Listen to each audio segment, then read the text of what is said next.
The Music Matters, episode 3. What's up, y'all? Kevin, what were we doing yesterday? Shit, man, we were namming it out, man. We were namming it out. Freaking convention kids, man. We were, Brad's a superstar out there. They know his face, man. Yeah, right. I was just bodyguarding, I was just there, He was bodyguarding. hey, no pictures. No pictures, bro. No pictures. 2 steps. Don't talk to him unless he talks to you. No pictures, bro. He's got mixed tips for days, bro. These mixed tips ain't for everyone. There's certain EQs you can't talk about. There's certain compressors, that. Yeah, bro. I'm under NDA, man. I'm under NDA. No, man. 2 steps back. Yeah. 2 steps back. Do not touch him. Don't breathe near me.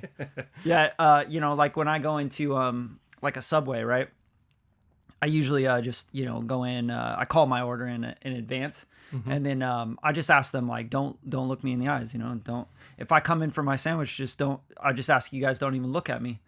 Yeah, I heard the last person because, who made because it's like it's the closest thing to like a bank robbery or something. Yeah, I heard the last person that was making your Subway actually got fired because they were doing too much. They were too much, man. Tarnishing the brand. They were put too much water, too much paste on the fresh bread. But yeah, dude, NAMM was cool, man. I love and I want to shout out some people, because there's brands out there that are like kind of bougie and nose in the air, and then there's brands that are like super dope and always nice people and just down to earth and shit. And I got to shout out some people, so like Music Hack, the guys at Music Hack, super dope. Sam and Stan, those guys are so dope. Pulling it down for sure, and they're just always so nice, and they're always so just humble and warm. And then Autotune, guys from Autotune had a nice cool party for us, and it was so fun, man. Like, and they were just hyped. It's always cool to see people that are really into what they're doing. Yeah, Ryan Schwab, like Schwab Digital, he's like obsessed with this shit, and these small vendors are really, really dope and just like really warm. So I want to shout those people out. Safari Pedals for sure. Like they were, I bumped into NAMM on his way out, but shooting a podcast with them tomorrow here. So double podcast, baby. Yeah. Waves too, right? Yeah, Waves. I mean, I didn't get to see their booth because we got there too late, sat in traffic for 2 hours, but I didn't realize there was like an upstairs area with a bunch of plugin vendors. I had no idea. So like, I think Slate and mixed with the Masters and all that was up there, but totally missed it. We saw like 2 seconds of Jason Joshua talking. Yeah. And shouts to Jason Joshua. He's always awesome, always spilling so much game for everybody. And I wanted to bump into Jesse Ray, but he's with Mixland. He's got his plugins going. But dude, I didn't get to bump into so many people. Well, there's is today the last day? Yeah, today's the last day. So yeah, and it's Saturday, by the way, y'all. So if you didn't make it out to NAMM, try to make it out. Like if you're in music and you're like into audio production, mixing, mastering, songwriting, musician stuff, like instruments and stuff, that's the place to be. Yeah. You're gonna we ran into so many people. You ran into people that like just people I work with. Yeah, it's like artists and shit. So, but yeah, dude, let's jump right into. I don't want to waste anyone's time. Some music talk here. Yeah. So on Music Talk, we are talking about the independent labels crushing. Yeah. And that's where we're at. Like in 2025, like independent labels are making up almost half of the market share at this point. You know what I mean? So yeah, that's pretty wild. Yeah. I don't know about what does that mean necessarily? Like I try to understand like independent labels. I think you have to do a hard line cut at like outside of the major label system. So the major label system really is 3 record labels at this point, which is, Sony, Universal, and Warner. Those are the 3. And if you're not on one of those 3, like every other thing is a sub-label, Elektra, Atlantic, those are all sub-labels of like umbrellas. One of those big 3s, yeah. So like Atlantic is under Warner, and like RCA and RCA stuff. is under Sony, you know what I mean? So like they're all sub-labels, like all these. But so what's like an independent label that you know of? Empire. So okay, Empire Empire's distribution like 100%. is 100% off of the, and so Empire has people like Shabuzi. Shabuzi's number 2 on the charts, but he's been freaking number 1. But yeah, Empire is killing it.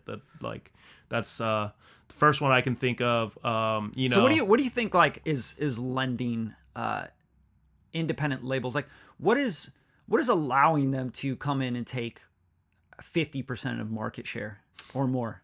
It's really the distribution model. I think that's kind of, you can see that distribution is almost king these days, where the old record label model, you know, even back in 2016, it was, you know, 360 deals where they eat off of every side of, you know, the deal.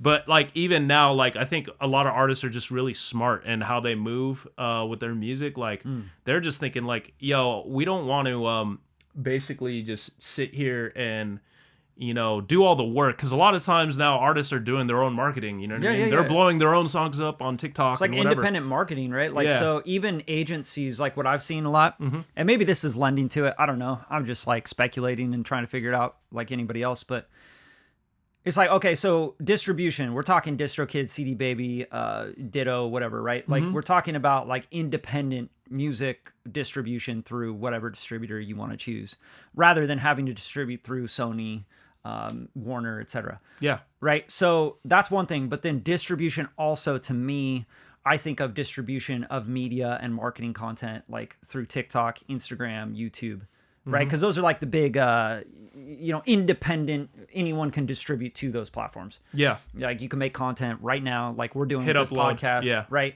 And then put this out on YouTube, put it out on Spotify, put it out everywhere and just distribute it. That's cool. But like where's the disconnect there? Like between like the distribution and the marketing? Because like what I'm seeing now is like there's a lot more independent marketing agencies, and people are just like learning game for Facebook ads, TikTok ads, YouTube ads, you know. Yeah. And they're just like learning how to do that. And then they're like offering their services. Hey man, pay us $3,000. You're an independent artist. We'll roll out your single. We'll run ads for you, and we'll get you these conversions, setting up landing pages, etc. I feel like that's like really what's helped everything, because Facebook ads and stuff is open to anybody, and everybody and all the attention is there, not on TV anymore, right? It's not on TV. It's not on like doing a big major brand push on fucking, you know, the latest TV show or something like they used to do, you know? So, and PR, like, is that even a thing anymore? Yeah, I mean, like of course, PR, PR is still a big thing. It just depends on the level of artist. Like, if you're an independent artist, you're starting out, there's no need for PR. Why would you? Nobody knows. But you. When you know, you just know because you're even in the brand space. But like, especially when you get, you know, up higher and stuff like that, as far as your brand level, PR is like really important for outreach to companies and stuff like that, and creating, you know, multimedia campaigns with companies like. Remember, I think I was telling you what's the name of that song? The Bruno Mars K-pop one, whatever. Oh yeah. So, but like that number was 5 on the charts. Yeah, that girl, I think, what's her name? Rose, I think. Yeah, Rose. So she's like on she's the brand face, from what I know at least, of Kim Kardashian's Skims line or whatever. Oh, okay, so that makes sense. So it's basically they're using that song in a multi-marketing setting. But is that PR? Well, that's what I'm saying. PR gets you into all that. You know what I mean? That's where PR gets you into. So like your PR person, well, we'll collect clothes and get you, you know, or like a lot of times, like that's what I'm saying. Like PR like gets you onto events. PR gets you onto like. So you're saying like PR, like these big, because that's just public relations. Yeah. Yeah, they'd have to be like really big PR companies and like super connected people, right? Because they're not going to take on like. But there's even low level PR that gets you into events that, you know how like let's just keep it real, in Hollywood is gatekeeping, but you know I guess more so we're not talking about. But yeah, you can like PR is definitely something that's important, but like I said, it comes at a stage, and I think, you know, there's a lot of people spend money on PR when they don't need to. Yeah, because like the way I look at it, like as an independent artist myself, right?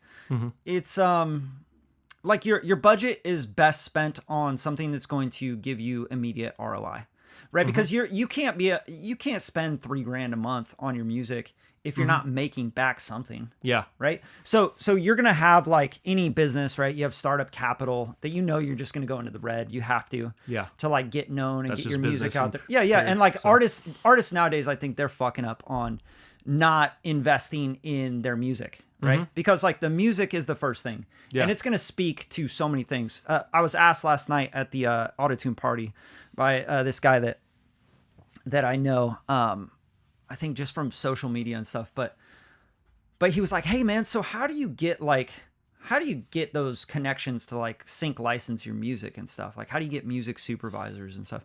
And I'm like, you have to just put yourself out there, and Network, it's not about the content. Like it's not about like, oh, people aren't gonna go like, oh, you make really dope content, so we need to hire you. So we want to hire you. No, they'll shoot a big box office. Facts. Like they're not gonna do that. Yeah, they typically go like, yo, your music and like what you're doing, your brand, like what you are doing, like the way you're doing your thing. We love that. Would you be interested in, pitching some stuff for some sync? Or I love that song, I'm really into your content as well. Yeah. It's like all works together, basically, is what I'm saying.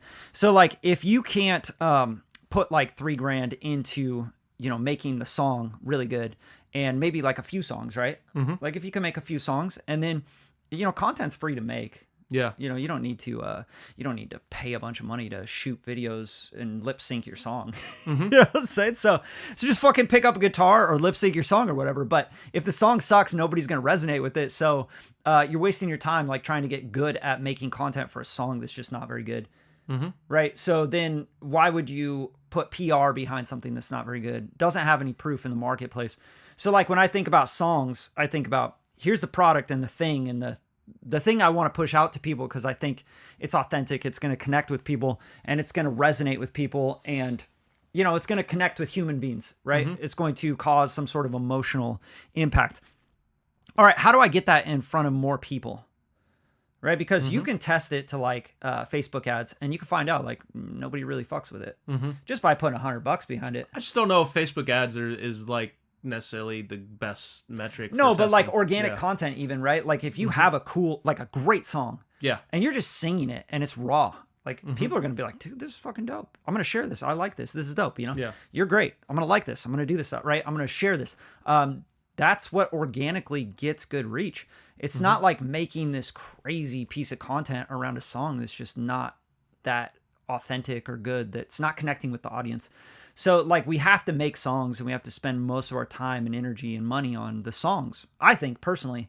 And it takes you spending tens of thousands of dollars behind marketing and pushing and PR, etc., before you realize it's just about like making better music and connecting with the audience better.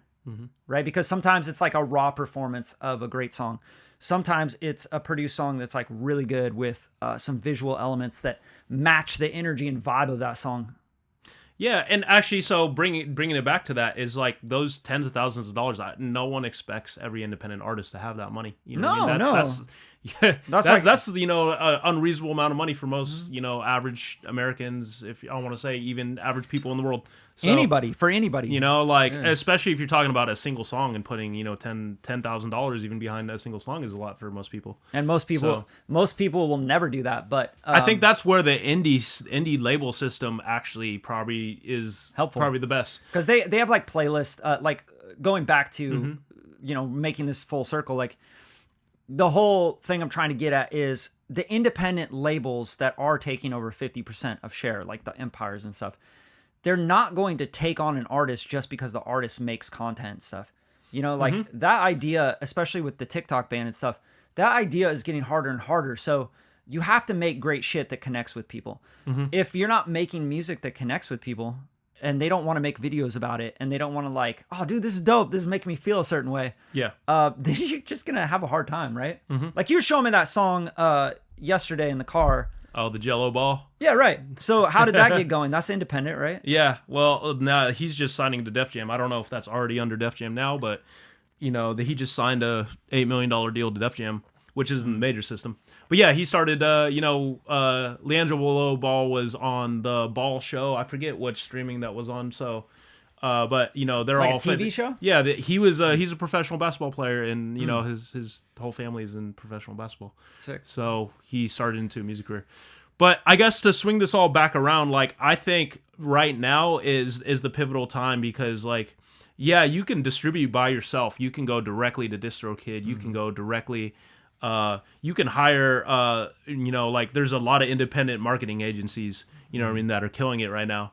But I think too, like it always kind of comes down to capital. Capital is like the one thing that like independent artists, like, unless you have like a rich uncle or you have, you know, you moving drug money in the streets, you know what I mean? Yeah. Like, it always comes that'll be the limiting factor a lot of the times to where you can take things. And it's not because you need to spend $1 trillion on the music video, you know what I mean? It's because, like, even everything from playlisting, like that, a lot of that is, you know, it costs money. You've used all the different playlist push and all the different, you know, sites to do that. Yeah, they're all trash. Yeah, I'm sure. They don't do anything for you. Yeah. So like, but it costs money. I'm just saying all these different marketing ads, Facebook ads, all these things cost money. And right, but how do you get the capital?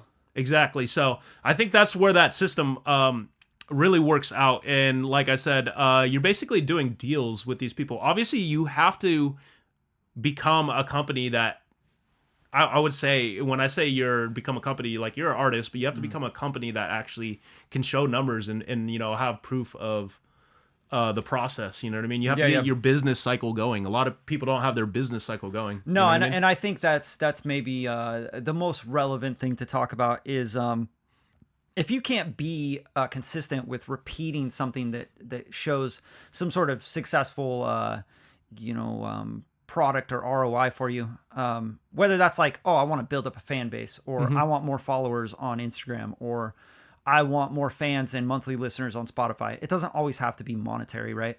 I want to sell out a show that has 300 people stuffed into a little venue, right? Like, that's success for a lot of people. I want to sell $1,000 in merch sales every month.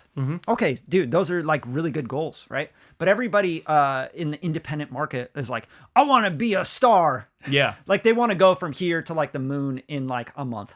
You know, Just or put with out their one first song release. and it goes viral With their first release. So, like, to me, it's like, okay, you want to be independent, and you want to take advantage of this independent record labels being 50% of the market share, which is huge. That's we're talking billions of dollars, right? Yeah. So when you get into that, and influence, right? If you want to get on the radar of these independent labels, you would need to be consistent and build up something of your own. Just like if you went to Shark Tank, you would have to show like, hey, we're selling this product for $5 and it takes us $1 to make it, and our profit margin is 35% or 40%, etc. You have to show that stuff to somebody that's going to want to invest in you. That includes independent record labels or indie anything. Like, people want to put you on their playlists and get you in their system and network and help you blow up and get you budgets for recording your records and stuff and helping you with PR campaigns and marketing. Bro, what are you offering? Yeah, you have to show the numbers. And a good example of this is, like, you know, a lot of tech is moving into the space. Like, there's a lot of people, like, there's things that just didn't exist. You know, years ago. And what apps too, like Beat Bread and stuff. Yeah, there's so many ways to get it, but I think more so what I was trying to talk about was like places like Gamma, you know what I mean, and what Larry Jackson's doing, which is outside of the major Explain system. Gamma. So Gamma is a distribution, very similar, probably a huge competitor for Empire, but Gamma is using AI projection models. So what they're doing in, like, you know, one of Larry's big things is he's paying artists every month. At the end of the month, they're getting paid like a job. You know what I mean? Yeah, that's sick. And that has never been heard of in the major label system. Like, artists would go months, if not years, without getting paid. Yeah. Because that all comes down to spreadsheets and stuff. But what they're using is AI to do projection models on the sales numbers and growth. That's what Beat Bread does. It's very similar. So these are like investment, what would you call them? Like private investors sort of thing. That's what those companies do. They do projections on like your streaming catalogs and all that, and look out for 5 years, 10 years, or whatever. And so then they can project, you know what I mean, your sales and everything, and then they can pay you every single month. Like Russ is signed to Gamma, and Sexy Red is signed to Gamma, and Usher is signed to Gamma, you know what I mean, under Mega. So that's what I'm saying. Like, these major artists are now going to, you know what I mean, the independent system and getting out of the major label system. And so, like, it makes sense if your brand is big enough, right? Like, you're like, well, I want to take home the lion's share, and then, you know, build partnerships with other people that can take, you know, their 30% commission or whatever for doing the things that the label was doing for me. And you're getting paid on time, you know, crazy to think about, but things like that. But you're also in a system where, you know, they're giving you still millions of dollars of budget, you know what I mean, to roll out your project. So, you know, there are certain things that major labels do, like, you can still kind of break into them, you know, obviously everything usually comes down to money, but like, let's keep it real. We were talking we were basically podcasting on the way to NAMM. You know what I mean? Just no cameras on. 2 hours of traffic. But, I was explaining to Brad, if you look at all the songs in the Billboard Top 10 right now, those songs all won at Mediabase. And so why I'm bringing this up is because major labels still have pretty much a chokehold on radio. Yeah, but explain media base to people that don't understand what that is. So that's the charting of songs through terrestrial radio in the US and stuff like radio. that. So it's really a measurement. And radio's of radio. old school, radio's old school. So people look at Mediabase just like the Nielsen SoundScan for Billboard. You know what I mean? So. And this goes back to the conversation of catalog music doing so well. Mm-hmm. A lot of people don't understand this. Spotify, Apple Music, any streaming service, radio, etc. It's all catalog. The reason it's all catalog is because you have a lot of older generations. You have the boomers listening to radio. You have millennials, right? Like everyone's listening to radio and they're remembering nostalgia and records that were great. Linkin Park, old Linkin Park records, Green Day. Like, you ever listen to radio, bro? Like, it just cycles the same music. 80s rock is still going strong like it never left. You know facts. What I mean? So. And the reason being, and I talked to I have that inside scoop on this from someone that works in radio, right? Like he's a VJ, I guess we call him, or DJ. Yeah. So he works for a big station, and I won't say his name or anything, but put him on blast. Yeah. But he was telling me the reason that you don't get a bunch of new music getting into rotation on the radio is because they simply just look at numbers. Like, they're looking at the data. So when they look at the data and they go, if we play Led Zeppelin and we play Green Day and we play these songs, these Nickelback songs and things like that, no doubt, you hear the same shit over and over and over. It just cycles. It's like people tune in more. That's just what happens, and they rely on that. That's like their daily commute. That's what people want to hear. If you put new music into rotation, it does worse. People flip the station. They stop listening. Yeah. It's like there's nothing. There's no grab. Yeah, introducing a lot of it. I'll say there's still there's. I was saying the new music that's winning. Like, we know all the names. Yeah. Just but look at the Billboard Top 10 right now. You'll know. But that's like the funny thing is, like, a lot of people think like, well, radio needs to play new music. This is bullshit. Like, they just keep playing the same thing. Like, it's not fair to independent artists. Like, bro, it's not about that. It's about what people actually want. And when you're in a marketplace where if you open up a restaurant and you're like, people should eat my salmon, and they're like, keep ordering the fucking chicken, you don't just like force the salmon on them. Yeah. Because then you go out of business. Like, people stop coming to your restaurant.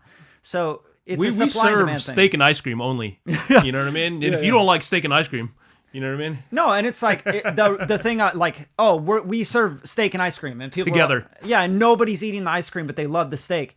And you just keep pushing the ice cream and different flavors of ice cream on them. Like, after a while, people are going to be like, dude, that restaurant sucks because they never made their steak like better and better. They just kept trying to push new ice cream on us. Yeah. No one was ordering the ice cream. Nobody comes to that place for ice cream. They come there for the steak. And that's what the radio is doing. And that's what Spotify's doing with the catalog stuff. And people just have to look at the data and understand it. Yeah. Well, that's what I'm saying. The radio understands it.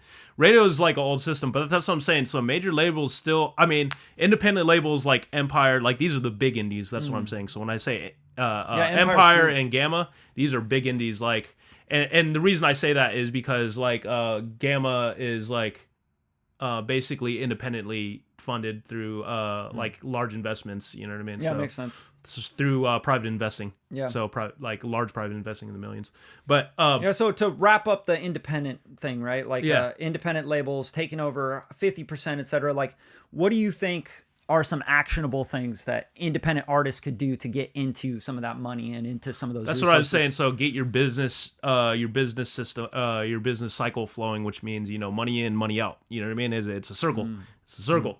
So if you're just putting money in and no money's coming out, then you need to figure out what you need to change and work. Just like any other, startup company. I think that could do with more with energy and time as well. Yeah. It doesn't always have to be money, right? Like, absolutely. Like, it couldn't, like, your investment in time and energy of like what you're doing with your time and energy. Like, if you're just sitting around making content and like sketching songs and never finishing anything and not distributing anything and not putting out records and rolling them out or whatever, maybe you need to like spend some time finishing records and not worrying so much about posting every day. You know what I mean?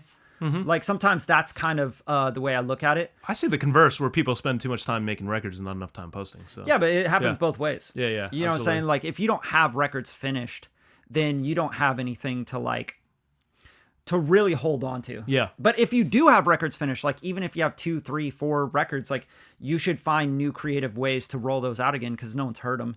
You know, make new content around them, make skits, performance videos, do lives. You know what I mean? Like a lot of artists just get fucking lazy, and then they go like, "Oh, that's an old song. I don't really care about it." But again, like Spotify and all the data from radio to everywhere is telling you that catalog music is what people want. They don't want your new music. Yeah. So if you look at that data just raw, and that's my advice to independent artists that want to get into this independent label system, look at the fucking data. Like if you're going to decide that your new song is always the best song, but all the data says that nobody wants your new song, like maybe try and find your best older song and make dope content and do a Facebook ads campaign around it and pitch it out again. And you know what I mean? Like go hard on that again. Yeah, I think people are like, the second they get over the song, like it's been out for a month, then they stop promoting it. No, dude, I'm so old, I'm over it. I'm over it. I worked on it for 3 years. But, you know, the world hasn't heard it yet, but I'm over it. Yeah, you know what I mean? Facts, dude. That's a big,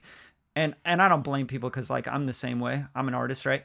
And also you change your tastes. So a record you dropped 3 years ago, you're like, I don't make that kind of music anymore. You know what I mean? I'm a different person. I'm gonna take down everything. Yeah. Doesn't represent me. See, I don't do that though. Like I do see those artists. They get you know that like really hurts your algorithm. Like say you're on take TikTok all your and you posts take all your posts down. That tells TikTok like, oh yeah, you don't like you're not really doing anything. Yeah. So once you take down all your posts and then you try to put up new posts, it's gonna like totally it confuses kill your algorithm. the algorithm completely. Yeah, because the algorithm learns from all the posts, even the old ones. Absolutely. Yeah, 100%, dude. And it finds your audience. And if you decide like I need to come with a clean slate because I got a new song. How many times you see artists do that? Dude, like you're just take down all their posts. Yeah, you're not a superstar. Like you can't do that. You're not The Weeknd. You're not Bruno Mars. Like you can't wipe all your shit and then decide you're going to do a brand rollout and then like, complain about Instagram shadow ban me. Yo, bro, you shadow banned yourself. But yeah, moving right along, bro. Like let's get into some tech talk. Some Temu tech talk, huh? Some Temu. Bro, Temu. Temu is taking over, man. I did this piece of content with like the Temu 87 and I shot it out against the TLM 103. Yeah. And it was just so funny because like the post is like 100,000 views on Instagram, like probably 80,000 views on TikTok, and like did really well on shorts and stuff. But it's funny because like I took a Temu 87 mic that cost like $38, right? Yeah. And I shot it out. Like I literally was just matching it to the TLM 103, and I did 2 vocal recordings with it. And even I was kind of shocked. Like, sounds pretty good. Really? Yeah. How much? What was the price tag on that? It's like $38, bro. Like the Temu 87, and it came with everything. And like, if you, shock mount and everything. Dude, if you saw the box, like I don't know if I have it in here, but like if you saw the box, it's just like so generic, like so trash looking. And the microphone, I opened it up and there's like literally nothing to it, right? But somehow it like did it say 87 on it? It said, well, what was the name of it? The It doesn't actual say it on there. It just says it microphone online. or something. Only online. Yeah, of course. Yeah, it's weird. It's like, oh yeah, they probably can't do that, but they can promote it online as a U87. Well, it just depends on how much how much takedown Neumann is doing. You know what I mean? No, it's pretty wild though. Because it looks exactly like it. You know what I mean? I'm sure it's definitely infringing on something. It does, but it's nothing. It's nothing like a U87. But I shot it out, and like a lot of people were like, "Oh shit!" Like, you know, this is actually pretty good. And I'm like, yeah. Like you put it through some plugins, and like you heard it first. Brad's co-signing the Temu. No, bro. Like I literally like my thoughts on the Temu 87. Like if we're really talking about the Temu 87, is it's like, okay, if you're a pretty good singer, you know mic control, you know how to record pretty well, and you know how like you have a good ear. You know, you've been engineering for a while and producing for a while, and you can like figure out how to tweak it to like make it sound pretty decent, right? Like any mic, I could do that with an iPhone recording. Yeah, but I think you also got to remember people are taking a shitbox like the Temu 87 and then putting it through like another shitbox, like a Focusrite. You know what I mean? So.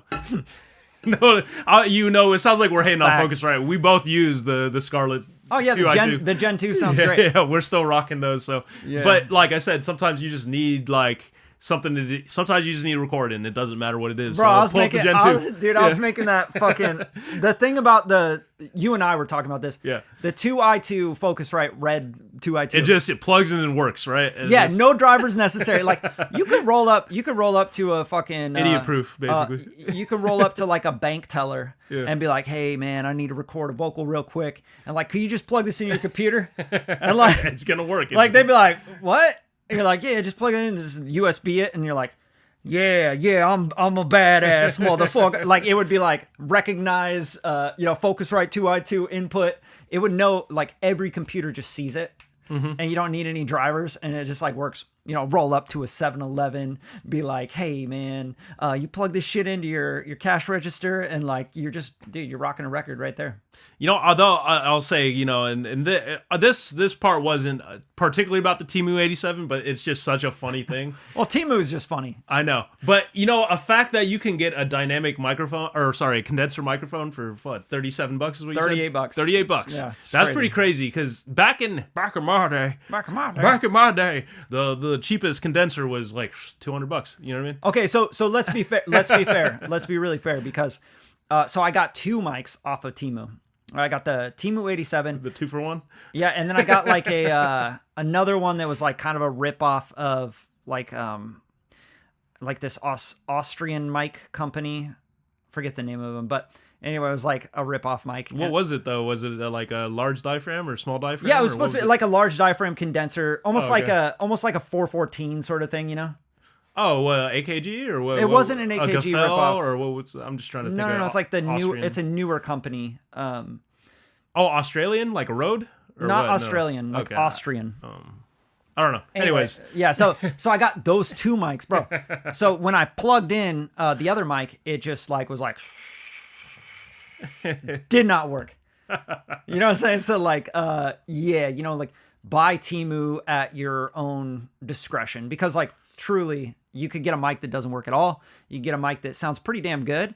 And then you get a mic that sounds pretty decent, but then it lasts like only like two recording sessions. Yeah, don't shake it because the don't do anything, bro. Might like, come loose. Be really careful. And like the self noise is insane. And like, people were commenting on it like, "Yeah, I'd buy the Temu 87." And I'm like, you really wouldn't, because like the truth is you buy it and then you use it a couple times and then it doesn't work. And then it's like going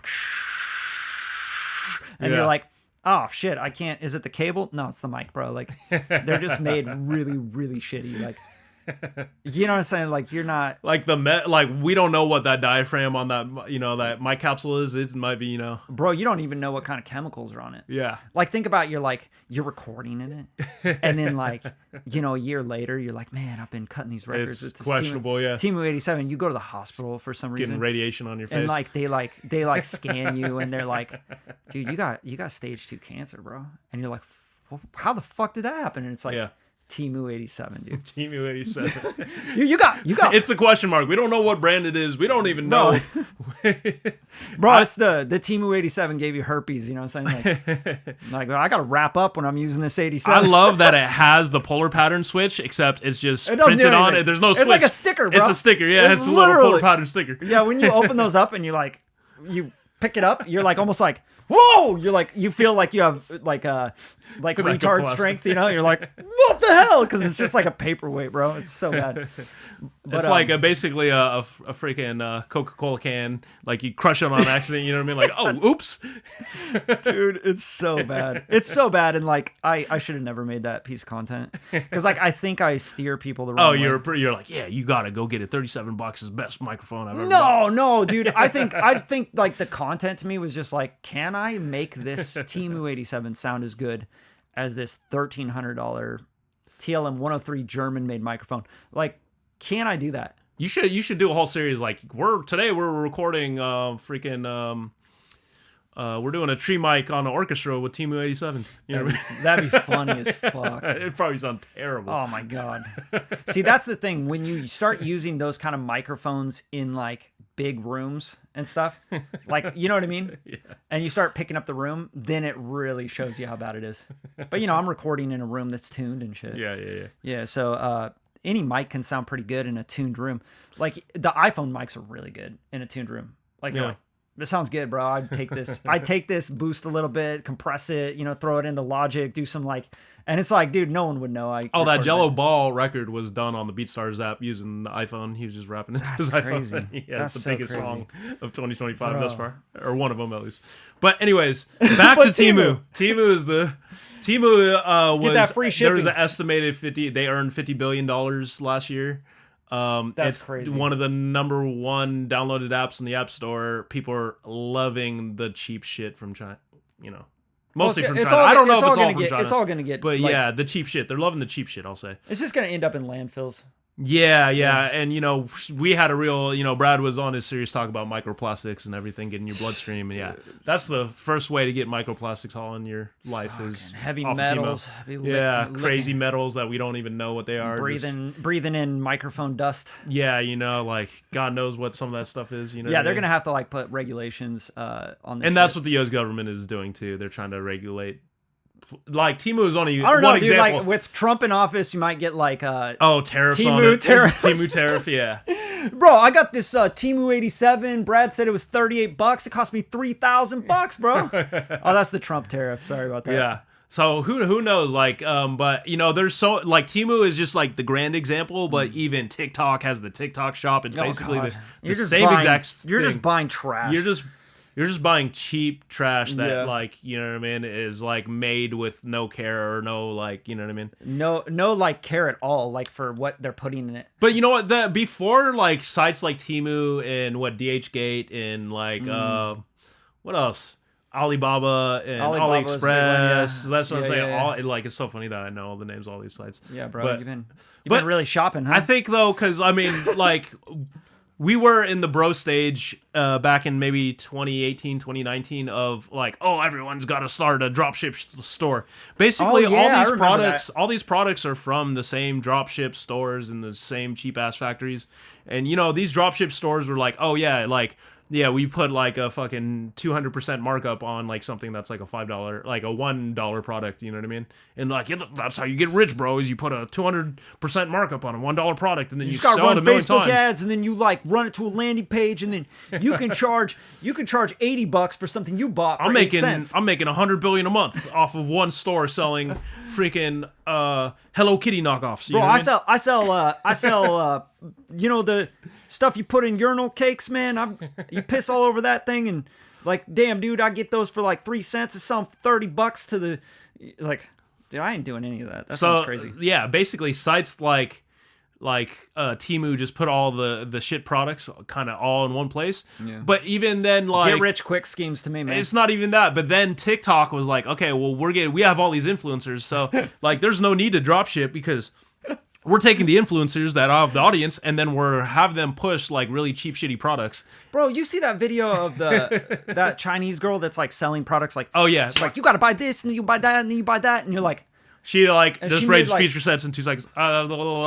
Next, bro, and she made millions of dollars doing that. Yeah, that's dude, influencer marketing cracked out to the max. I saw that on Hollywood Boulevard, bro. Yeah, they got these Asian influencers set up with ring lights, and they're just selling shit right on Hollywood. Boulevard. Oh, that's weird, bro. It's crazy. Yeah. I was like, what is going on here, man? What is happening? What a weird world we're in. I know. We're gonna sell you garbage, man. You gotta buy this garbage. It's awesome. You see this plant. It's made of plastic. It's amazing. It's gonna be beautiful. And people are yeah, I want that. I know we're supposed to be talking about Temu, but Temu though. That's what the whole idea is. It's a cultural thing, bro. But what I was saying is we talk a lot about TikTok, but TikTok is so fascinating to me because they're literally having all their influencers push garbage and beg people to buy shit. Yeah, I know. Boost it's just them and give them coins and stuff. Such a weird world we live in, man. The digital world is gonna hit this ceiling where everybody goes I can't do this anymore, bro.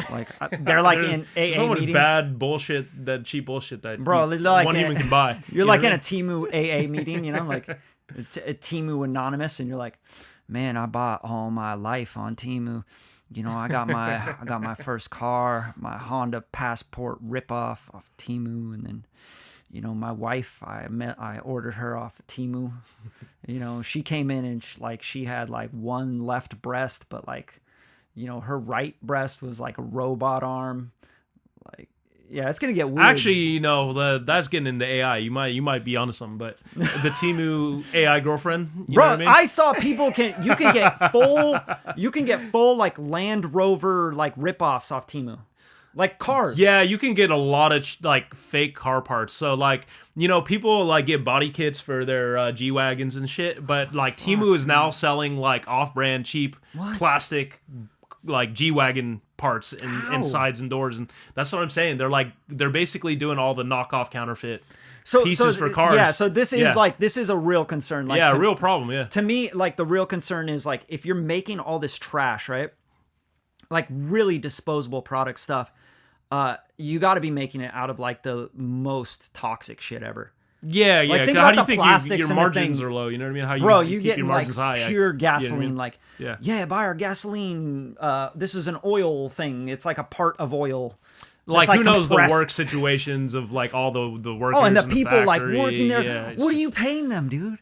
You getting like 5 cents an hour? Yeah, you know, who knows? Like, you know what I mean? Bro, we're gonna let you stay in that big old room back there, you know, with a blanket that's like, you know, real thin. Won't even like keep you warm at night. You know, you live back there and you get to live there. You're right though. The Temu tariffs are coming, man. Oh man, it's tariffs, and I hope so because that shit's it's trash, dude. Like I got 2 microphones up there that I got to throw away now. You know, they just don't even work. Just donate them. And it's sad because like I can't even. What do? You can't even recycle it because you don't even know if it's real metal. I don't know. There's metal testers if you really want to go down the well. You could figure it out. Like, what is this made of? It's like 7% aluminum. It's like got it's making me itchy. 12 different metals in there. Does that make you itchy right now, dude? Like that whole idea, the concept of like you build your whole house out with Temu stuff, and then like you're like, well, Temu is. You're like, dude, why do I feel sick all the time? And people are like, oh, dude, because you have like Temu tables and Temu plants and Temu lights and stuff that are like, you know, they're not restricted and like they have like UV rays going into your eyeballs and like causing all sorts of problems. And you're like, I feel weird, man. I got Temu plates that I eat off of. Yeah. And you put it in the dishwasher and it's like releasing like crazy. Oh man, that makes me feel weird. But I guess what I was trying to say is Temu is really gunning for Amazon because I think they're like offering a lot of deals and, you know, biting costs of like shipping and stuff like that to get stuff to I hate that customers idea. cheaper. So like I said, their market share has been expanding like crazy. So,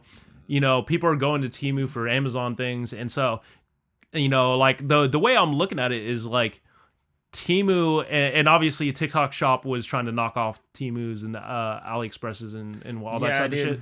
But it's like we live in the cheap shit era, you know what I mean? We're like literally going in the cheap shit era. If we weren't already in it, now we're like super in it. So it goes 2 ways, right? Like when you have some like disposable income, because you've like been working your whole fucking life, you start to spend your money on like better stuff, like better foods and stuff. Yeah. And like healthier stuff, like organic, grass-fed beef and stuff like that. Or just quality things, you know, like I buy like quality mics, things. You know what I mean? But then there's the other side where it's like people that are really fucking struggling. They're like, all I can afford is to eat these like deep fried tacos from Jack in the Box. Yeah. They're like, they use the oil for like weeks on end that are all like seed oils and shit that like are causing cancer and all these other things and problems.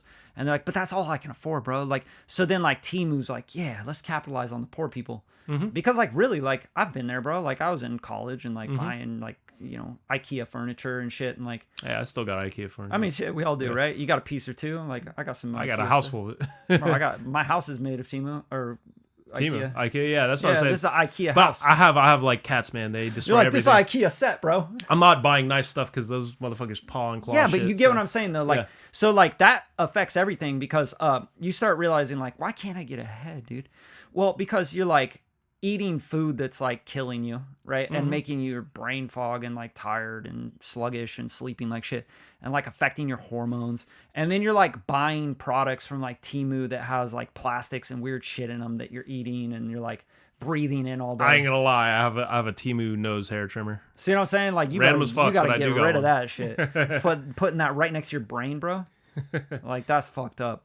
Like you gotta get them nose hairs, man. Just don't shave your nuts with it, bro. Like all of a sudden you're like, oh my god, you know, your testicles start swelling. Here's the thing: we don't really know because so much even American companies are manufacturing in China. So like we don't really know.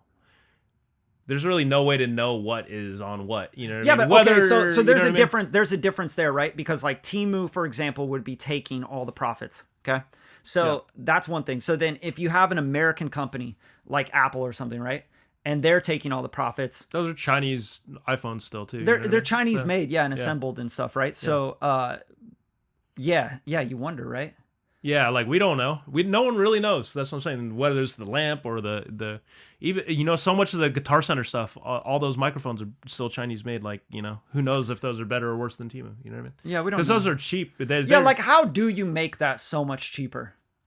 So I think is it the labor cost? No, it's got to be the labor cost. No, because you got to think like these companies are marking up. You know what I mean? And what these Temu things are just knockoff of other companies' products. You know what I mean? They have the internal specs, they have the assembly. Someone's already done all the R&D to create a product, and then Temu just knocks it off because how copyright law and China, it doesn't even exist. Yeah, that's what I'm saying. So they can just copy things like if trademarking, copyrights. Yeah, the cameras that we're using, like if my they don't give a damn. They tear it apart and like reconstruct it. Yeah. My S5 II, they could just copy it and call it whatever. The you know what I mean? S3 II. Yeah, that's what I'm saying. And it'd have all the same specs and use all the same stuff because of the factory. They got all the access. Is that why we don't get our royalties from China? Right. I've never gotten paid from China. For probably music that's been streamed. Well, over Asia there. is just like a very interesting royalty market in general. Yeah. So facts. I don't want to just say it's just China, but it's fascinating. But yeah, like we definitely got to get out of the cheap shit era, man, because like I think it's just like the world just becomes increasingly more shit. And it's just like the whole world filled with landfills of garbage, bro. Yeah. Like that's what it's going to end up doing. And then like robots, like I get the whole robot AI thing, but then I also am like, okay, so if robots and you're like producing all this music and all this stuff and content and all this stuff from robots, but then like humans can't actually like take in that much information, right? Because we're humans. Like then what happens? The robots start making content and music for other robots. So then all the robots are just fucking like entertaining each other. I can't go down that well with you. You lost me out the first time you said robots are making for robots. Well, think about it. Like, okay, so if you upload a million songs every day to Spotify. Oh, yeah, and you're saying all the streams are botted? So, yeah. No, like, how can humans even listen to that much music? They can't, right? They can't. You can't watch. How many movies can you watch in a day? I don't know. I've never tried. Let's say they were 90 minutes each, right? Yeah. And you got what? 24 hours. 24 hours, like you divide that, but then you got to sleep and shit. So you can only watch, let's say, 7 movies in a day. Yeah, I know. I'm just, you're saying basically. And that means you didn't piss at all. You're just shitting yourself and pissing and like someone's just bringing you like food and like. Oh yeah, you could wear a diaper all day, and. See, this is what these corporations want us to do. They want us to wear diapers and get like tubes of like, and you're just like watching their shit and like buying stuff on Temu like all day. You know what I'm saying? And then like, I'm really sick though, and I'm barely living. Okay, well, just get the pharmaceutical drugs, So there's like these buttons, and you're just like boop, boop, boop, ordering shit, and it's just like injecting into you. But then they're like, but this human isn't consuming enough. We're putting out too much stuff. Well, better have the robots start watching and listening to the music. Yeah. That's where I'm at. Like, I'm like, I just don't get it. So if you're going to do like this, like numbers game, like we're going to dump all this shit on you. We're definitely at peak human consumption. Yeah, you can't do anymore. What else? I think that, but they always find a way to sell some more shit. But see, so like, even like Spotify has like figured out how to like put botted music up on their platform and then have robots listening to their botted music. I don't think Spotify's botting. I think they're just allowing it. But, I think all the labels and everyone else is just botting things to death. But just think about that. I mean? Like, isn't that funny, though? Like, you're making... All you're really trying... You're making music for robots to listen. Like, what's next? Like, you got to make food and... But if the AI is making the music now, then the robots are the ones pressing play. They're, like, sitting there listening to their own music. Like the cell phone farm is the one pressing play. This shit's hot, who is bro. listening to the actual music at this point? Just a fucking, like, party of robots hanging out. Well, okay, so they're all the Optimus Primes. We're going left on this topic, but that 30% of all internet usage right now is botted. and this is on social media in particular. That's fucking wild. So that 30% of the likes that are on all your posts on whatever platform is botted, and this is just statistics. You know what I mean? So 30% of the so let's say like. They know this that's what I'm saying. That's how much cell phone farming there is going on. Let's say 60% of the content is made by robots and AI, right? And then we're not there, but once it gets there, it's like, robots are consuming more. Robots making music, and robots are consuming it. And but you might be like, we got AI influencers, and it's like, oh, cool, we got rid of people. That's the bots are the ones watching. That's so the much influencers. cheaper for us, right? But then like humans aren't buying the stuff you're selling anymore, so it's just like robots buying stuff. Yeah. So like now you're like Robo-coin. But this was happening on Twitter, or X. You know what I mean? Yeah, people were arguing with each other, but it was actually bots arguing with other bots. Bro, it's like because they're trying to get outrage going, because that's how things like explode. You know what I mean, and become viral is because of outrage. So like they were just they had robot bots arguing with each other, on different political sides on X, and this is all the stuff that got leaked. I'm just tired. Does that just make you tired? Like, oh fuck. Like they're like robots. We need robots and AI because robots don't sleep and they don't need to eat. It's bad. Like I could tell you about all of it. Like the amount of botting that's crazy. Like the dating apps were getting botted. You know what I mean? Like everything, every part of life was getting botted. It's like, hey girl, you need that robo dick. No, the girls were botting, and then they had guys that had bots that were responding to girls. You know what I mean? So like the amount of botting that was on all sides of even dating apps is hilarious. Dude, I feel so bad for people that are single right now. But anyways, I feel for you, bro. One thing that Temu can't manufacture, or maybe it can, are plugins. You know what I mean? So yeah, soon. Let's get back to this music because we're just going down the well of nothingness. My brain was already hurting. Oh, dude, my brain is broken right now, bro. Like I'm like Temu robots, fucking robots, like. What we're making a world for robots right now. That's what we're doing. Yeah, we're gonna become the robots. Like we're gonna be slaving. We're going extinct. I mean, just on population. We're statistics. Literally building. Yeah. We're building a future of like robots that are like the robots are gonna have a really good future. Like everything's gonna be so good for them. Like, oh man, they're gonna have better products probably too. Like than Temu. They're gonna be like, why were these humans consuming this Temu shit? Like, we can make so much better stuff. Going to robot spas. Yeah. But yeah, dude, Fabfilter always been making, putting out really great shit. With the plugin game, dude. They own EQ. Let's keep it real. Every damn studio I go to, every engineer I see is just using that Fabfilter Pro-Q, and so now it's all workflow, dude. It's all workflow. And I sounds like I'm hating on it. I actually really like the Pro-Q. It's not my daily driver. I'm just I'm an old man. I still use my BX Digital V3. It sounds great. It sounds great. My REQ. Like, people look at it as like, how come I don't see the sound wave moving when I'm EQing? Yeah, how am I supposed to EQ if I can't see it? This plugin, you gotta use your ears for this one, kids. You have to mix with your ears again. An old school tactic that we used to use is we used to use our ears to mix, guys. Why would we listen to music? Don't we just watch it while we mix it? Like, yeah, it's fucking weird, right? Why can't I see the frequencies when I'm EQing? How do I know where the sibilance is at? It doesn't make any sense. But no, Fabfilter has killed it because they have the most feature set. Like, you were able to see it. You were able to add a gajillion bands, and now even more gajillion bands. And now each band has basically... like the AI sort of EQing going on that you see in plugins like Soothe and multi-banding like that. So yes, so the like what we call that, like resonance peak. Yeah, exactly. I don't know, resonance filtering and stuff. My brain hurts when we start talking about stuff like that. We were talking about AI already, but now so. Back to it, Fabfilter is probably the king of EQs because each band you could turn into a multi-band compressor. Yeah, you could like dynamics. You do you could add a million bands. You could switch things from like linear phase to like natural phase to like low latency. Like you had complete control over that. Yeah, it's really powerful. You had the slopes on Fabfilter. You could go like all the way to 96 dB slopes. It was just like a just basically a hard cut. Yeah, it was just like anything you could really want out of EQ, it could do, and now it can just do even more, which is like the funny part about it. It's like I understand why everyone uses this. Like feature set is unmatched, unparalleled. So yeah, and it sounds good. Yeah, it sounds really good. So like when it's really Fabfilter, like what they did really well is they made it really like transparent, you know? Yeah. Like a lot of EQs are not transparent like that. So you would cut and you'd be like, oh, it sounds weird. Like what happened? Like my bass got weird and phasey. And you know, a lot of people don't know what phase shifting really sounds like. Yeah. So they just kind of go like, that sounds weird with this Logic Pro EQ, right? But phase is the basis of EQ, if anyone knows the exactly. like the science behind it. It's the whole idea. Yeah.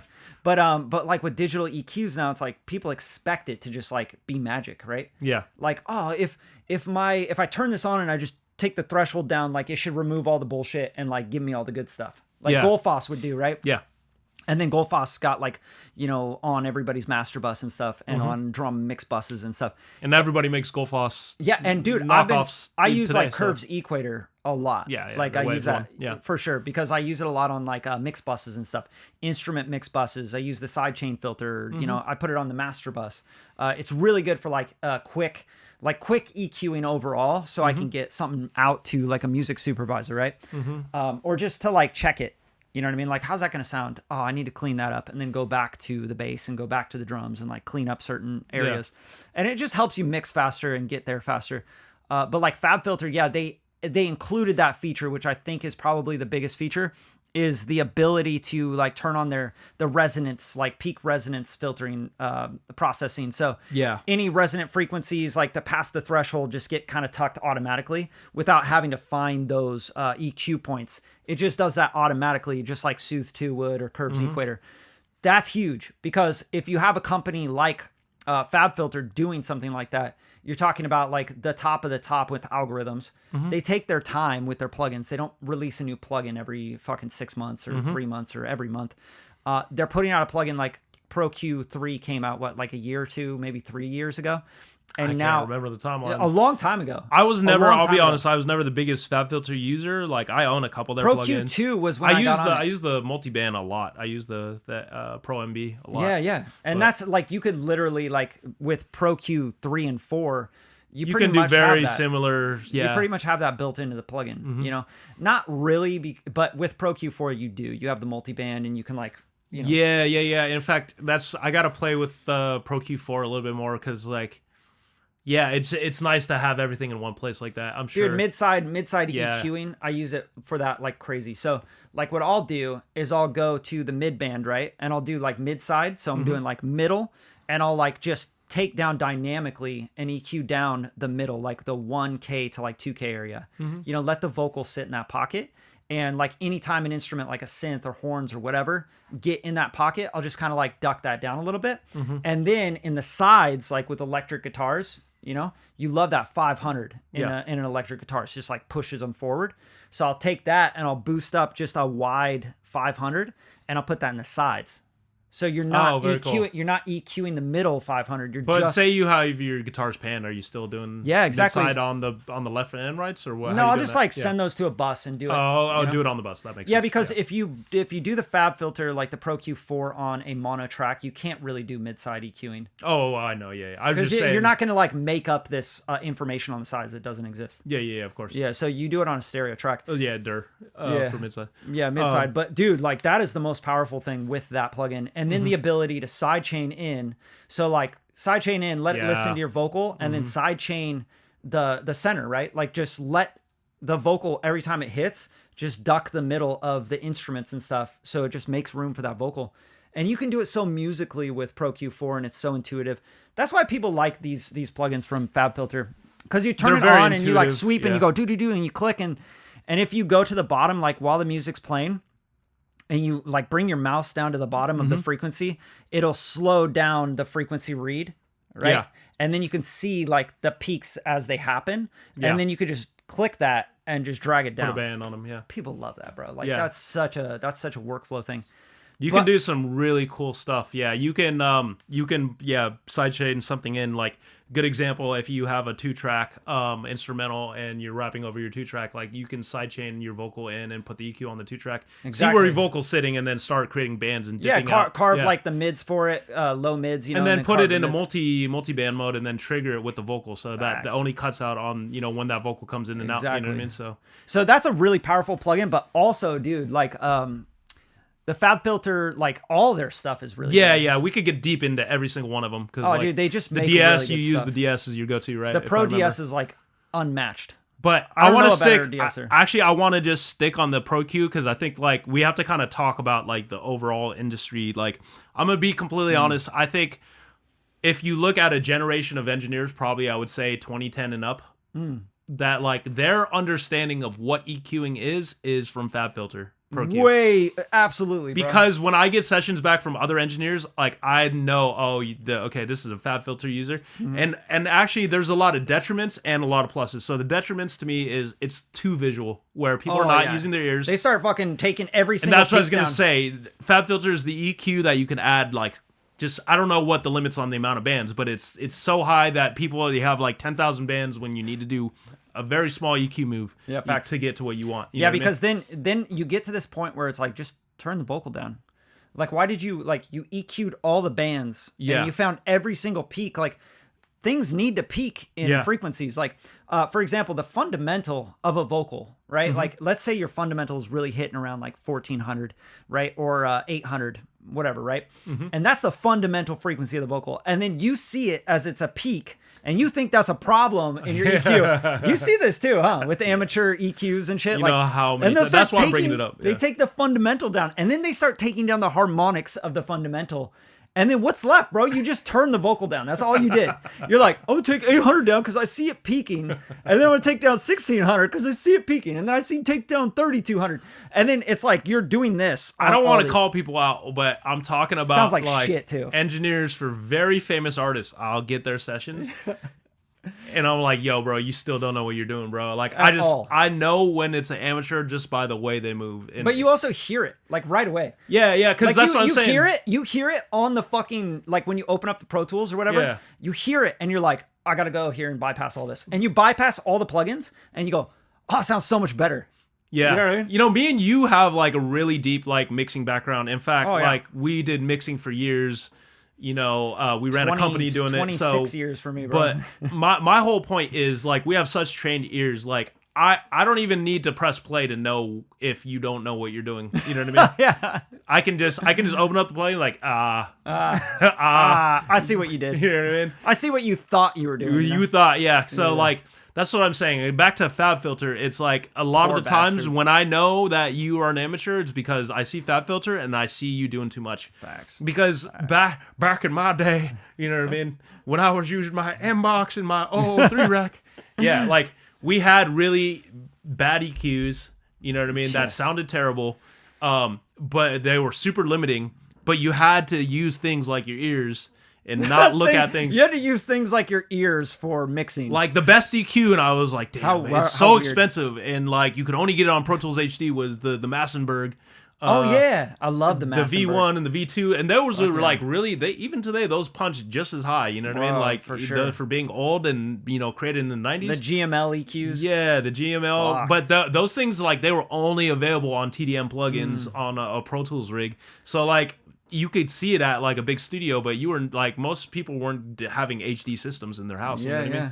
But my whole point to that is like, you have a plugin like Fabfilter that punches up to that plugin back in the days, and there was like a huge gatekeeping on that because of Pro Tools HD. That was like at least bare minimum $1,000 system, and then a bare minimum that plugin was going to be $500. You know what I mean? It was crazy. I remember that. But now you're getting the equivalent in a plugin like Fabfilter, you know what I mean? For like $150. Yeah, but that's what I'm saying. And then you have unlimited bands, and then you have a visualizer, you have like, you know what I mean? You have dynamic version of it, you know, like I said, the like back in my day, you know what I mean? That was a lot like, damn, you do it all now, you know what I mean? But my whole point to this is that like, just because you have all these features, you have all these things, you're actually like not learning the fundamentals of, you know, EQ and all that stuff. That's what I'm saying. There's a lot of amateur work. With great power comes great responsibility. You know, not for real. Like you. Uncle Ben said that, right? Yeah, because you give these brand new engineers, producers, and artists like that are all mixing and producing themselves and engineering themselves.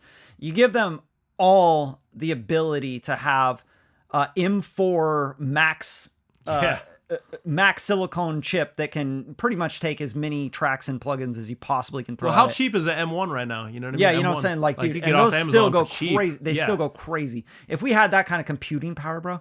Like, my main studio computer's still M1. You know what I mean? Like, same. It flies. M1 Max, yeah. It fucking flies. Yeah. So. And dude, like, imagine just having that though, like starting out. Yeah. Like in your first 2 years. And you're like, yeah, you could just download these plugins, the free plugins that are fucking awesome, right? We were doing cannon busters on just regular vanilla Pro Tools. We were running out of tracks on the mix because we had choirs, we had, horn sections, Bro, but that's what I'm saying. You freeze those tracks. Yeah, every time, we had to like old school combine stuff, do stem mixing. Yeah. Like, we had to make it happen. But bro, and the engineers and composers that like worked on like ADAT and tape, they're just laughing at that. They're like, yo, we had 4 tracks period, you know what I mean? We bounced it back. 4-track tape, you know what I mean? That's how they're doing the Beatles, right? So so you get too much power, you have a lot of potential to fuck things up. Yeah. I think that's the biggest concern for me with new engineers and producers is that they really do think that it sounds good because they just don't have ear training. Yeah. They just don't know. Like, and I would say just reference tracks a lot more. Like, find records that you really like and listen in your car and listen on headphones and listen in the room that you're working on and like figure out like what is really going on, because a lot of y'all are just making your vocals really hard to listen to.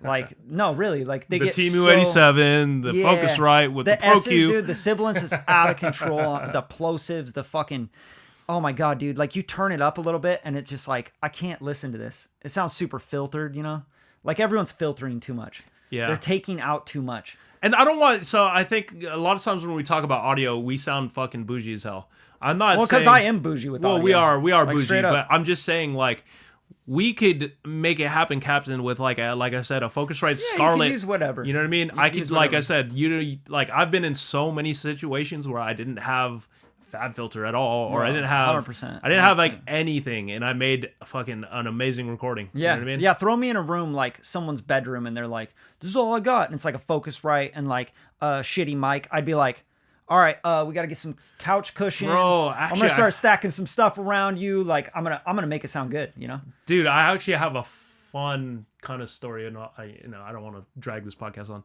but this is actually what happened. So I went with the artist named Destiny Rogers back to her hometown to basically work with an instrument player. He was like a multi-instrumentalist back in his hometown. But we went to he recorded out of his house, but it was for her project. But like we were recording off of like his setup must have been like created in the 2000s. So like I was using like a 003 rack. Nice. Classic. Yeah, but this is like just last year. So that's what I'm saying. The 003 rack didn't sound bad. Yeah, that's what I'm saying. But we were using old school, I think Pro Tools 8 or 9. Nice. But like it was just like a throwback. Like I remember these days, you know what I mean? So I was using his setup, and we were recording everything, like every sort of instrument you could imagine for her project. But I had to export stems because I had the Pro Tools session from her stuff, but I couldn't bring it in. You know what I mean? Because my session was too new, and I couldn't save it as like a Pro Tools 6 or 7 session. But I was like, it was literally a transport back in time to like when we were in college. You know what I mean? Yeah, that's wild. So, that's wild. Yeah, like I said, I was like pulling up the Q1 on or the Q7, right? I use the Pro Q10 Tools. like crazy. Yeah, that's what I'm saying. No, I would. We didn't have waves. I'm talking about the stock Pro Tools. That doesn't sound bad. You know what I mean? The Digi EQs and shit. Yeah, it was like I said, I was making it happen like it was 2009. You know what I mean? What's the Deverb, right? Yeah, like, yeah, fuck, yeah, man. yeah. That shit sounds good. But I use Deverb all the time, like in Pro Tools. I won't lie. The new Deverb's good though. I brought my 2 M49, so I was punching high on the mics. But come on, bro. But running M49s through a 003 rec. Yeah, kind of feels. You know what I mean? Feels sacrilegious. I know, but that's how they were doing it back in the day, anyway. So yeah, that's true. But yeah, like I said, I was making it happen with whatever, and like I brought all that stuff back to Los Angeles. You know what I mean? And I was like, yeah, it sounds great. You know what I mean? Even just using audio stuff from like 10, 15 years ago. See, y'all are like got it so good, man. You have no idea. But also like, again, like great power, great responsibility. You gotta be really careful with this stuff and just learn it. Learn it because the skill sets are with you forever, and then you can like go into any room and be like, boom, boom, boom, boom, boom. And that's what makes you get paid in this industry. Yeah. It's like when you're invaluable, you're easy to be around, you listen to directions, you know, like you could sit down and run a session, make a vocal sound really good off of, you know, someone's cracked laptop with FL Studio, and you're like, boom, boom, boom, boom, boom. And people are like, dude, that guy's the man. All right, hire him for every session, you know? So that's kind of the name of the game. But yeah, if you guys have any questions, also, like, we're going to do Q&A and stuff on this podcast. So drop them in the comments, and make sure you're subscribed to the channel, because these podcasts are just going to get better and better. We got some guests lined up too, like some really dope guests, like Ryan Schwab from Schwab Digital. We got the guys from Autotune. Yeah, Autotune. We're gonna get really nerdy. That's gonna be really fun, and they got a whole new like product line coming out that we can't talk about on this episode. But no, we're spilling it. Yeah, by the time we do that episode, though, I'm sure we can dive deep into what they got coming out, which is really exciting. And yeah, dude, you guys keep tuning in, keep showing love, and keep asking questions in the comments so we can answer your questions. And we'll see you on the next episode.